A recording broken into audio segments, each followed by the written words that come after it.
Hello everyone. In this video I am going to discuss abnormal behavior and mental health. तो ये आपका जितना भी सिलेबस है यूपी पीजीटी साइकोलॉजी में, तो ये 4 यूनिट्स में डिवाइड है आपके इस टॉपिक के अंदर जो सिलेबस दिया हुआ है. Okay, meaning, causes, institution, measure, prevention. Okay, तो एक एक करके चारों यूनिट्स को इस वीडियो में डिस्कस कर लेंगे तो आपका अच्छे से रिविजन हो जाएगा. तो यूनिट 1 है सबसे पहले meaning, utility and remedy of mental health. तो सबसे पहले मीनिंग से स्टार्ट करते हैं. Mental health includes our emotional, psychological and social wellbeing. वैसे तो हम सबको एक नॉर्मल आइडिया होता ही है कि क्या होती है मेंटल हेल्थ, लेकिन थोड़ा सा टेक्निकल टर्म्स में समझना चाहिए. ठीक है, तो इमोशनल, साइकोलॉजिकल और सोशल वेलबींग, ये तीनों एस्पेक्ट्स होने चाहिए. ठीक है, it affects how we think, feel and act. किस तरह से हम सोचते हैं. जो इंसान मेंटली हेल्दी नहीं होगा वो बहुत ऑप्टिमिस्टिक, पॉजिटिव नहीं सोचेगा. ठीक है, और उसकी थिंकिंग में बहुत सारे फॉल्ट्स होंगे, वो हेल्दी थिंकिंग नहीं होगी. It also help determine how we handle stress, relate to others and make choices.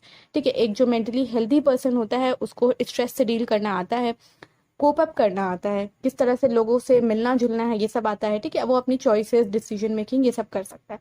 तो एब्सेंस ऑफ मेंटल इलनेस को भी मेंटल हेल्थ बोलते हैं. अगर आपको कोई भी बीमारी नहीं है, किसी भी तरह का मेंटल इलनेस नहीं है, कोई डिसऑर्डर नहीं है, तो that is also included in mental health. तो WHO की अगर डेफिनेशन देखें तो mental health is a state of wellbeing in which an individual realizes his or her own abilities. अपनी एबिलिटीज का पता होता है, can cope with the normal stressors of life. Day to day life में जो normal stressors होते हैं उनसे इजीली कोप अप कर सकता है, प्रोडक्टिवली काम कर सकता है, and is able to make a contribution to his or her community. अपनी कम्युनिटी में अच्छा कॉन्ट्रीब्यूशन दे सकता है. Now this is the meaning of mental health. Next is utility of mental health. Utility का मतलब होता है कि मेंटल हेल्थ इंपॉर्टेंट क्यों है. ठीक है, तो physical health and mental health are closely associated. अगर हमारी मेंटल हेल्थ अच्छी नहीं होगी तो it will also influence our physical health. ठीक है, mental disorders also affect person health behavior like eating sensibly, regular exercise, adequate sleeping, engaging in safe sexual practices, alcohol and tobacco use, adhering to mental therapy, thus increasing the risk of physical illness.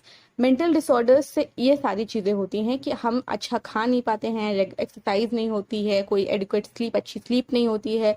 ठीक है, alcohol, tobacco use, unsafe sexual practices, ये सब की हम include होने लगते हैं. ठीक है, अपने आप को इन सब में इंडल्ज करने लगते हैं. तो इस वजह से जो हमारी फिजिकल इलनेस है वो भी बढ़ने लगती है. Mental health also leads to social problems. ठीक है, क्योंकि जो मेंटली हेल्दी नहीं होंगे वो अनएम्प्लॉयड होंगे, उनकी फैमिलीज अच्छी नहीं होगी, पॉवर्टी का सामना करना पड़ सकता है, ड्रग अब्यूज में हो सकते हैं, और क्राइम्स वगैरह में भी इंक्लूडेड हो सकते हैं. तो ये सारे फैक्टर्स हैं जो ये बताते हैं कि मेंटल हेल्थ क्यों इंपॉर्टेंट है. ठीक है, poor mental health plays a significant role in diminished immunity functions. ठीक है, आपकी इम्यूनिटी डैमेज हो सकती है जिससे आपको और सारी बीमारियां लग सकती हैं. Medically ill patient with depression have worse outcome than those without. ठीक है, वो लोगों का जो भी वो काम करते हैं उनका जो भी आउटकम होता है वो जो मेंटली हेल्दी होते हैं उनसे वर्स ही होता है, बेकार ही होता है. Chronic illness like diabetes, cancer, heart disease increase the risk of depression. ये सारी चीजें भी हो सकती है. वाइस वर्सा भी हो सकता है कि मेंटल हेल्थ की वजह से हमें फिजिकल प्रॉब्लम हो, फिजिकल प्रॉब्लम्स की वजह से हमें मेंटल प्रॉब्लम्स भी हो सकती हैं. ठीक है, रेमेडी की बात करें यानी कि ट्रीटमेंट, तो साइकोथेरेपी और काउंसलिंग जो भी अप्रोप्रिएट है, जो भी डिसऑर्डर है उसके अकॉर्डिंग. ठीक है, साइकोथेरेपी देना है या काउंसलिंग देना है. इसमें मैंने एक वीडियो बनाया हुआ है कि साइकोथेरेपी और काउंसलिंग में क्या डिफरेंस है, आप वो जाके देख सकते हैं. डिफरेंस बिटवीन सीरीज की प्लेलिस्ट में आपको मिल जाएगा.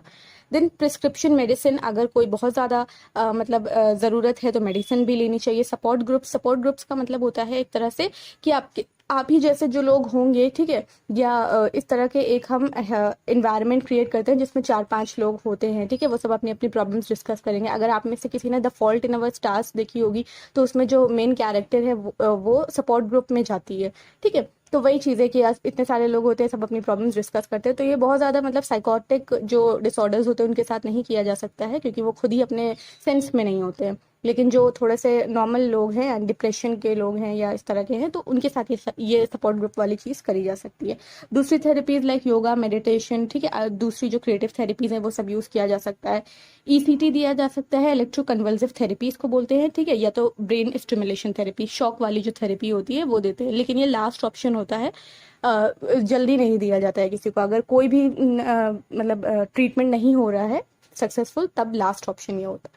आई मूवमेंट डिसेंसिटाइजेशन एंड रीप्रोसेसिंग, ये EMDR थेरेपी होती है. ठीक है, EMDR PTSD में मोस्टली दी जाती है, पोस्ट ट्रॉमेटिक स्ट्रेस डिसऑर्डर में. ठीक है। इसमें आपको प्रेजेंट में रहना होता है और उसके बाद अपनी जो भी आपने चीज़ें फील करी थी ड्यूरिंग योर ट्रॉमेटिक पीरियड वो सारी बतानी होती है। हॉस्पिटल और रेजिडेंशियल ट्रीटमेंट प्रोग्राम, यानी अगर बहुत ज़्यादा आप सीरियस हो, ठीक है, तो उसको हॉस्पिटलाइज करना ज़रूरी होता है। तो ये सारी रेमेडीज़ में आ जाएंगी। अब यूनिट 2 डिस्कस करते हैं causes and prevention of mental illness. तो 3 तरह के कॉजेज होते हैं majorly, biological, psychological and environmental. तो बायोलॉजिकल में आपका जेनेटिक आ जाएगा, यानी अगर कोई भी आपकी फैमिली में हेरिडेटरी किसी को प्रॉब्लम है तो देयर आर चांसेस कि जो नेक्स्ट जनरेशन होगी उनमें भी हो सकता है। लेकिन ऐसा कोई ज़रूरी नहीं होता है कि मतलब अगर आपके पेरेंट्स को या ग्रैंड पेरेंट्स को या किसी को भी इस तरह की कोई डिसऑर्डर है तो आपको भी होगा। क्या होता है कि अगर आपको ऐसे इन्वायरमेंट से आप रूबरू हुए हो, ठीक है, तब आपको वो चीज़ हो सकती है। ठीक है, यानी कोई ज़रूरी नहीं, अगर आप हेल्दी इन्वायरमेंट में रह रहे हो, आपका जो फैमिली इन्वायरमेंट था वो अच्छा था, आपके पेरेंट्स ने अच्छे से आपकी अपब्रिंगिंग करी ताकि आपको कुछ ना हो, ठीक है, तो आपको in spite of genetic factor आपको बीमारी डिसऑर्डर नहीं लगेगी। ठीक है। ब्रेन डिफेक्ट्स और इंजरी, अगर कोई एक्सीडेंट हो जाता है उसकी वजह से भी हो सकता है। प्री नाटल डैमेज, ठीक है, प्री नाटल पीरियड में भी अगर कोई किसी तरह का प्रॉब्लम हो गई या डिलीवरी के टाइम ऑक्सीजन की कमी हो गई तो that also leads to mental disorders. ठीक है। सब्सटेंस अब्यूज अगर आप कर रहे हैं बहुत ज़्यादा और लॉन्ग टर्म में, ठीक है, ड्रग्स अब्यूज, अल्कोहल, ये सारी चीज़ें लेना। दूसरे factors like poor nutrition, exposure to toxins, ठीक है, लेड वगैरह का मेंटल हेल्थ पे बहुत इफेक्ट पड़ता है। ठीक है। मेंटल डिसऑर्डर या इंटेलेक्चुअल डिसेबिलिटी होती है अगर आप लेड कंज्यूम करते हैं लॉन्ग टर्म में। साइकोलॉजिकल फैक्टर्स में कई सारी चीज़ें आ जाती है, जैसे ट्रॉमा है, ठीक है, जो अगर एज अ चाइल्ड किसी ने सफ़र किया है, इमोशनल, फिजिकल और सेक्सुअल अब्यूज़ भी अगर इन सब में आ जाता है। ठीक है। अर्ली लॉस अगर कोई पेरेंट का इस तरह से है, तो अब जैसे ये सारी चीज़ें हैं तो ऐसा कोई ज़रूरी नहीं है सबके साथ अगर ये सब हो रहा है तो वो एक उसको मेंटल डिसऑर्डर होगा, ऐसा बिल्कुल भी नहीं है। अगर कोई पर्सन हेल्दी, मतलब उसके अंदर रेजिलियंट पावर है, वो कोप अप करना जानता है स्ट्रेस से, तो उसके अंदर ये चीज़ें नहीं होंगी। ठीक है। नेग्लेक्ट का मतलब बचपन में से अगर नेग्लेक्ट किया गया है बच्चों को, ठीक है, उनकी इमोशनल नीड्स का ख्याल नहीं रखा गया है, तो poor ability to relate to others, ये सारी चीज़ें आ जाती हैं। इन्वायरमेंटल फैक्टर्स में क्या है, certain stressors can trigger an illness in a person who is susceptible to mental illness.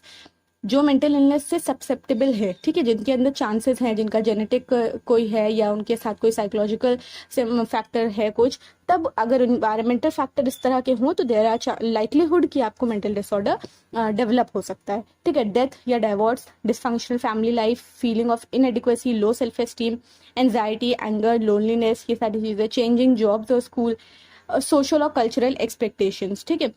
जैसे ईटिंग डिसऑर्डर में क्या होता है कि जो भी कल्चर ये एक्सपेक्ट करता है कि जो पतले लोग हैं, थिन लोग हैं, वो लोग खूबसूरत होते हैं और जो थिक मतलब फैट लोग हैं वो लोग नहीं होते हैं, तो इस तरह के इन कल्चर में ईटिंग डिसऑर्डर्स का जनरेट होना मतलब कॉमन है। Substance abuse by the person और द पर्सन्स पेरेंट्स, ठीक है, या तो वो खुद ले रहा हो या तो उसके आसपास उसके घर वाले या इस तरह के एनवायरनमेंट में वो रह रहा हो, तब हो सकता है। Okay. Prevention of mental illness, तो 3 तरह के प्रिवेंशन हो सकते हैं, primary prevention, secondary prevention and tertiary prevention. Primary prevention का मतलब होता है कि आप मेंटल हेल्थ को ही प्रमोट करो, ठीक है, और कोई भी डिसऑर्डर होने से पहले ही आप उसके ऊपर काम करो। ठीक है। Often primary prevention work is universal in that it targets and benefits everyone in a community। ठीक है, यानी कि वो एक तरह से अवेयरनेस फैलाना कि मेंटल हेल्थ क्यों इंपॉर्टेंट है, या जैसे आप लोग वर्कशॉप्स या इस तरह की चीज़ें होती रहती हैं तो वो सब प्राइमरी प्रिवेंशन में आ जाएगा। लोगों को बताओ कि व्हाट इज मेंटल हेल्थ और उसको हम कैसे प्रमोट कर सकते हैं। ठीक है। तो इससे क्या होगा कि जो मतलब मेंटल इलनेस है वो नहीं होगी, तो ये आपका प्राइमरी प्रिवेंशन में आ जाएगा। सेकेंडरी प्रिवेंशन में मतलब है कि जो लोग high risk of mental health problems है जिनके, ठीक है, या तो बायोलॉजिकल कैरेक्टरिस्टिक्स हो सकती हैं कोई इस तरह का, तो उनको हम सपोर्ट प्रोवाइड कर सकते हैं, उनको टारगेट कर सकते हैं, तो ये है सेकेंडरी प्रिवेंशन। ठीक है। ये सेलेक्टिव होता है और टारगेटेड होता है। ठीक है। Like programmes which support those who have experience trauma और been victims of hate crimes. ठीक है। तो जिनके साथ इस तरह की चीजें हुई हैं तो देयर आर चांसेस, उनके अंदर रिस्क फैक्टर इन्वॉल्व है कि उनको मेंटल डिसऑर्डर्स हो सकता है या उनकी मेंटल हेल्थ गड़बड़ हो सकती है, तो उनको हम जब ट्रीट करेंगे, ठीक है, उनके साथ डील करेंगे, तो वो सेकेंडरी प्रिवेंशन में आ जाएगा। टर्शरी प्रिवेंशन में आएंगे वो सारी प्रॉब्लम्स जैसे जिनको हो चुकी हैं already, supporting those with mental health problems to stay well and have a good quality of life, ताकि वो अच्छे से रह सके, उनकी क्वालिटी ऑफ लाइफ अच्छी हो सके। ठीक है। जो ऑलरेडी अफेक्टेड है मेंटल हेल्थ प्रॉब्लम से, एम ये होता है कि उनके सिम्टम्स को रिड्यूस करें, ठीक है, उनके कॉम्प्लिकेशंस को लिमिट करें और उनकी जो एक्सपीरियंसेस हैं मतलब उनको और ज़्यादा एम्पावर करें। तो ये आ जाता है हमारा टर्शरी प्रिवेंशन में। और दूसरे अगर जनरल पॉइंट्स देखें तो pay attention to warning science की, अगर आपको स्टार्टिंग में ही कुछ ऐसा फील हो रहा है, ठीक है, तो आप उनको ध्यान दें कि आपके साथ कुछ गलत हो रहा है या कुछ ऐसा हो रहा है जो नॉर्मल नहीं है। Get routine medical care, physical health का भी ख्याल रखें, ठीक है। Get help when you need it, बात करें जब आपको ज़रूरत हो, हेल्प लें जब आपको नीड हो, ठीक है। और अपना ख्याल रखें, अच्छी डाइट ले, अच्छी स्लीप ले, रेगुलर एक्सरसाइज करें। तो ये सारे प्रिवेंशंस में आ जाते हैं। Next is unit 3, institutional measures to protect mental health. Institutional measures का मतलब ये होता है कि जितने भी इस तरह के इंस्टीट्यूट्स हैं, लाइक हमारे स्कूल्स, कॉलेजेस, जो हॉस्पिटल्स हैं, वो सब, ठीक है। तो वहाँ पे इन सारे इंस्टीट्यूट्स को क्या स्टेप्स लेने चाहिए कि वो मेंटल हेल्थ को प्रोटेक्ट कर सकें। तो बेसिकली दो हमारे बहुत ही मेन इंस्टीट्यूट्स हैं, that is school and hospitals, ठीक है। तो स्कूल्स में अगर हम बात करें तो इतना ज़्यादा होमवर्क ना हो, ठीक है, टीचर्स जो हैं वो कोऑपरेटिव हों और मतलब उनको पनिशमेंट, बहुत हार्श पनिशमेंट ना दिया जाए, बहुत ज़्यादा होमवर्क ना दिया जाए। तो ये सारी चीज़ें स्कूल्स के अंदर आ जाएंगी कि उनको ऐसे स्टेप्स लेने चाहिए। उनको मेंटल हेल्थ के बारे में कोई करिकुलम ऐड कर सकते हैं वो, या स्कूल में एक ऐसी क्लास रख सकते हैं, अपने 8 पीरियड्स जो होते हैं उनमें से कोई एक पीरियड ऐसा रख सकते हैं जिसमें वो मेंटल हेल्थ को प्रमोट करें, वेलबींग की बात करें या इस तरह की चीज़ों की बात करें। तो ये सारे इंस्टीट्यूशनल मेजर्स हो जाएंगे कि स्कूल के लिए। उसी तरह अब हॉस्पिटल्स में, जो मेंटल हेल्थ हॉस्पिटल्स हैं, वहाँ पे भी आप कई सारे स्टेप्स लिए जा सकते हैं, ठीक है, कि उनको एक अच्छा सा मतलब क्रिएशनल रूम बनाया जा सके जहाँ वो अपने मतलब कुछ क्रिएटिव कर सके, ड्राइंग, पेंटिंग, डांसिंग, इस तरह की एक्टिविटीज़ करवाई जाए, ठीक है। या और भी जितने भी क्लिनिकल स्टेप्स हैं वो लिए जाएं, उनके अंदर अवेयरनेस क्रिएट किया जाए, उनके पेरेंट्स या उनके साथ जो फैमिली मेम्बर्स आते हैं, मिलने आते हैं, उनसे इंटरेक्ट किया जाए, उनके अंदर अवेयरनेस पैदा की जाए।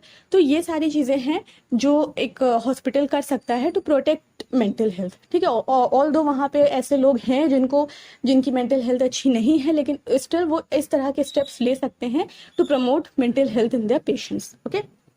यूनिट 4 है प्रिवेंशन ऑफ एबनॉर्मल बिहेवियर। इसमें मैंने कुछ अलग से कंटेंट नहीं डाला है, जो भी अभी मैंने प्रीवियस स्लाइड में डिस्कस किया है वही सारी चीज़ें होंगी। एबनॉर्मल बिहेवियर को आप किस तरह से प्रिवेंट कर सकते हैं, और हो सकता है आपसे कुछ मतलब डिसऑर्डर स्पेसिफिक प्रिवेंशन पूछ लें कि डिप्रेशन के लिए क्या हो सकता है प्रिवेंशन, स्किज़ोफ्रेनिया के लिए क्या हो सकता है। तो ये आप इजीली कर पाएंगे अगर आप अच्छे से ऑप्शंस को रीड करें और एलिमिनेशन मेथड अपनाएं, ठीक है। तो इसमें बहुत ज़्यादा अलग से कुछ कंटेंट प्रोवाइड करने की ज़रूरत नहीं है। आपने अभी जो मैंने पहले डिस्कस किया वही सारे इसके अंदर पॉइंट्स आ सकते हैं, okay. So this was it for this video. Thanks for watching. Have a good day ahead.